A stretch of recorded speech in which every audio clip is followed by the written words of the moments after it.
Earlier today, Attorney General Dana Nessel was joined by officials from the Department of Justice and the FBI to announce state and federal charges against 13 members of 2 militia groups who were preparing to kidnap and possibly kill me. When I put my hand on the Bible and took the oath of office 22 months ago, I knew this job would be hard. But I'll be honest, I never could have imagined anything like this. I want to start by saying thank you to our law enforcement.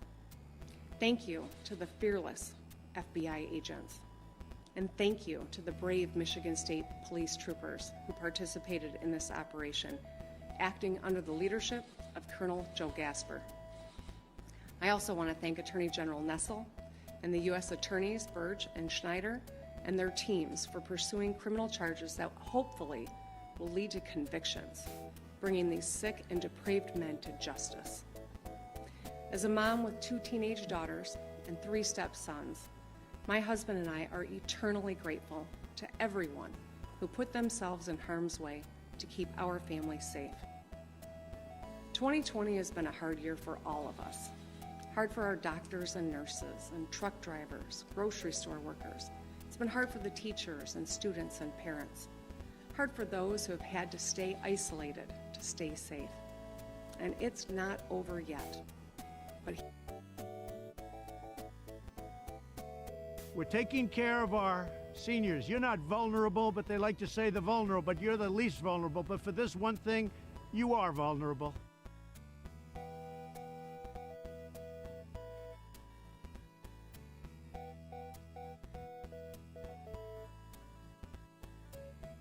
My oh my, what a week it has been, ladies and gentlemen. A crazy debate from Trump, a fly lands on Mike Pence's head, and 2 goofballs decide that it's a great idea to start the Civil War by kidnapping the Democratic governor of the state of Michigan. Greetings, my name is Irreverent Nexus, and welcome to another political rant. I struggle in these recent days to find any solace in the election. I'm told by polls, just like I was last time, that things are looking pretty decisive. But that doesn't really mean a lot, does it? We got flummoxed last time. It was uncomfortable. All of us were troubled. But the truth is, this time is going to be worse. It's going to be much, much worse. Donald Trump has clearly refused to commit to a peaceful transition of power. I've never seen in history a president refuse to commit to a peaceful transfer of power. Never before has there been any question, really, of whether a president would commit to a peaceful transfer of power. I'm sure there was with Lincoln, but John Wilkes Booth certainly took care of that, didn't he? Andrew Johnson, in Reconstruction, really caused a lot of issues, but that's a topic for another video. Ladies and gentlemen, I do not believe that there is going to be a Boogaloo. There is not going to be a second Civil War, or at least one where there are clearly defined battle lines and clear winners and losers on each side. In the United States of America, we have a latent tradition of honor-driven violence. If you poke out my eye, as much as the good book insists that I should forgive you and turn the other cheek, I am not going to forgive you. I'm going to rally up a bunch of my boys. I'm going to get together, and I'm going to do a little bit more than just poke your eye out. I'm not saying that that's my personal moral code. I'm against violence of all kinds. That's why I keep it to Warhammer and video games.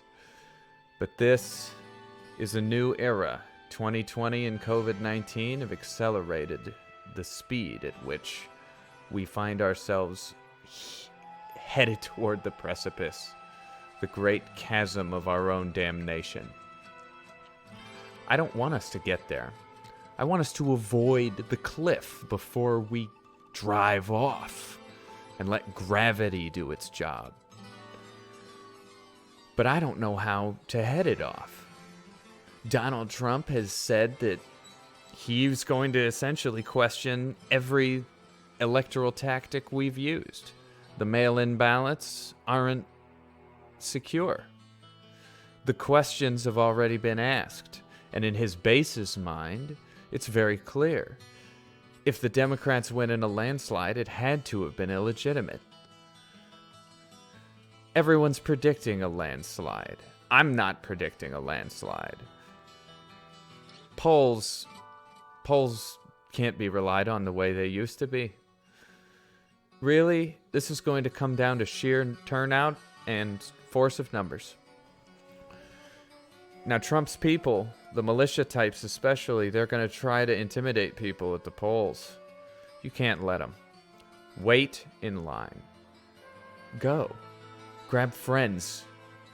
Grab your family. Grab anyone and everyone you know who actually cares about this. Because when it comes time in November to get these people out, we've got to do it. Getting them out, though, is just stage one. Getting Biden is just the beginning. Biden, in my mind, isn't much of a victory.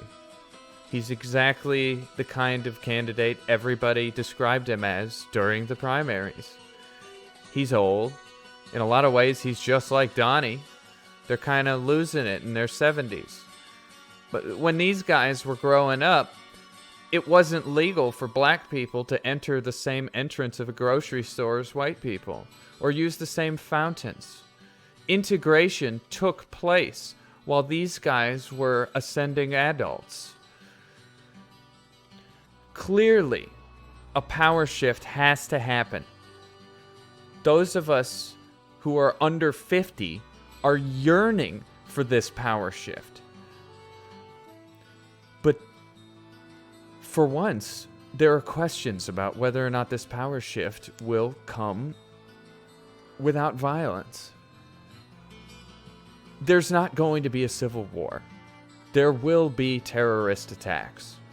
These militia guys are going to try again. They're going to be permitted to try again, unless they can be stopped. And if we're wanting to stop them, we have to stop them every time. If they hit a governor and execute a governor with a black bag over her head on live stream on DLive or some other sick platform, I can only imagine the galvanizing effect that would have on the polarization. In South Carolina, during the Revolutionary War, roving gangs of Tory loyalists and colonialist rebels roamed the countryside and terrorized each other. These rifts, these acts of horrific violence involve property theft, arson, rape, and murder. And unfortunately for us, we may be in for some more of that if we can't turn things around and deliver a stunning electoral defeat for Donald Trump, an unquestionable defeat. But even once we've done that, even once we've gotten Trump out of office and January 21st rolls around with America's Uncle Joe and riding up to the White House in his Trans Am, we are going to have to push for every inch of ground. We're going to have to keep fighting. We can't let them have this justice, even though it looks like they're probably going to pull it off. However, there is one thing working in our favor. Almost none of the senatorial Republicans followed the guidelines. They acted just like the White House did. So unfortunately, tons of them are coming down with COVID-19. I say unfortunately because I don't actually wish ill on these people. I don't wish ill on anyone. But in terms of politics, they may not be able to attend the Senate vote on the confirmation of this justice. If these folks are still in quarantine and they can't vote or have someone proctor a vote on their behalf, because, for example, they can't even meet quorum, then it is conceivable that this justice could be denied Trump and punted to Biden the same way that Merrick Garland was denied to Obama and punted to Trump. I guess we'll have to see, won't we? Ladies and gentlemen, my name is Irreverent Nexus. Thank you so much for watching, and I hope I see you next time. Stay curious, friends.